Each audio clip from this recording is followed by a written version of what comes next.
नमस्कार मित्रांनो, समोर एक गरीब व्यक्ती कचऱ्यामध्ये काहीतरी शोधत आहे आणि आपण त्या ठिकाणी जाऊन त्यांना आता मदत करणार आहोत. तर नक्की व्हिडिओ शेवटपर्यंत बघा. हो बाबा, काय खाल्ले काय?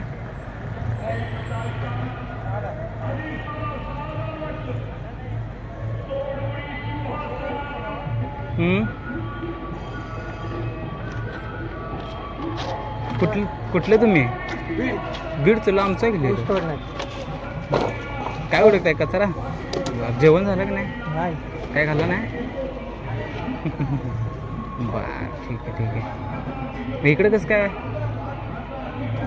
हां, काय नाही, चालतं, ठीक आहे. हे घ्या, याचं जेवण आहे. जेवण आणि पाण्याची बाटली आहे. खाऊन घ्या. हां, बाकी बरं ना? जेवण आहे, एका साईडला बसा आणि खाऊन घ्या. हां, काय काळजी करू नका. तिथंच असतंय काय कसं? पार्किंगमध्ये असतो ही गाड्या लावलीत बघा, महालक्ष्मी वगैरे, हो तिथं असतंय काय? हो बरं बरं बरं, ठीक आहे. होय, हां हां हां, ठीक आहे ठीक आहे. मला ठेवून घेतलं बरं बरं बरं, चालते. Okay okay.